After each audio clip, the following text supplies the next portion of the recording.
votre télématin s'appuie sur l'actualité et s'ouvre aujourd'hui à la porte de Versailles à Paris, le salon du bien-être, c'est jusqu'au 3 février.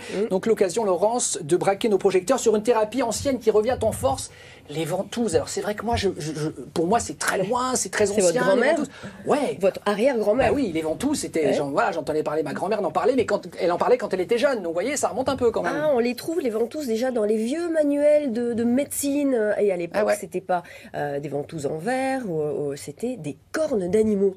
De zébus, des cornes de bovins, etc. Et ça servait... ça devait monter haut alors du coup. Ça montait haut, ça faisait des bruits pas possibles, mais ça existait. Déjà, il y a une trace, un manuel de médecine. Et là, ça revient en force. Pourquoi? Parce que rappelez-vous, au JO, un nageur avait fait grand bruit. On va voir sa photo. C'est Michael Phelps, le champion de natation, qui au JO de 2016 portait des marques bizarres. Alors on se demandait, mais qu'est-ce que c'est? Ces ronds violets. C'était des marques de ventouses au niveau des deltoïdes. Là, justement parce qu'il se soignait avec. Et ça revient en force chez les sportifs. Ça s'appelle la cupping thérapie. Aujourd'hui, ventouse, ça paraît un peu vieillot. On dit la cupping thérapie. Et alors, on s'en sert pour détoxifier l'organisme. Ça sert à aspirer, en fait, tout ce que vous avez de mauvais dans votre organisme. Alors, ça permet d'extraire du corps les liquides viciés, comme les toxines, mais aussi le pus. Tout ce qui est pas bon, tous les déchets. Je pense à nos téléspectateurs qui prennent leur petit-déj. C'est la santé, c'est comme ça. Et ça soigne quoi? Les douleurs chroniques, alors les douleurs de dos, mais aussi des poumons, les sinusites, les toux, les bronchites, toutes les douleurs articulaires également. Alors, évidemment, c'est en Chine qu'on s'en sert aujourd'hui le plus.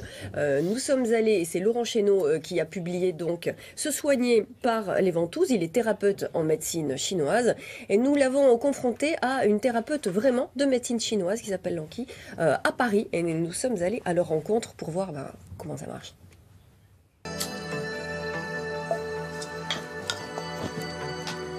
D'abord, je vais utiliser la ventouse en bambou. C'est plus naturel et plus doux pour santé.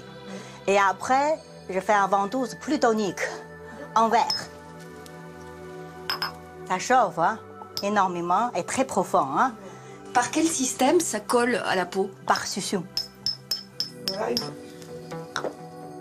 Quand on pose des ventouses, on voit la peau qui monte à l'intérieur de la ventouse et effectivement ça devient très rouge. En médecine, on appelle ça une hyperémie. Il y a la dépression qui est créée au niveau de la ventouse va venir faire collecter le sang depuis la profondeur. Donc le sang va venir en surface, en dessous, juste au droit de la pose de la ventouse, et les toxines sont ramenées en surface et évacuées via notre système lymphatique. On va toucher les toxines. Elle a un petit peu de tendinite, donc j'ai vraiment exprès de laisser la ventouse en verre. Ouais, bien couvert, garder la chaleur de la ventouse. Et maintenant, je fais le massage ancestral avec la tête, parce qu'il y a tous les points acupuncture.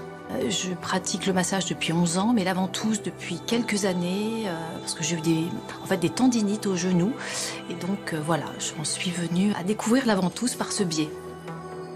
Il y a une autre application, c'est pour effectivement tout ce qui est douleur tendinomusculaire ou articulaire.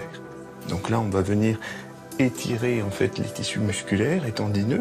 Un peu en fait, c'est un principe de massage. Et sur les contractures ou les douleurs plus chroniques, il va y avoir une évacuation des toxines, l'acide lactique, les plaquettes qui sont mortes.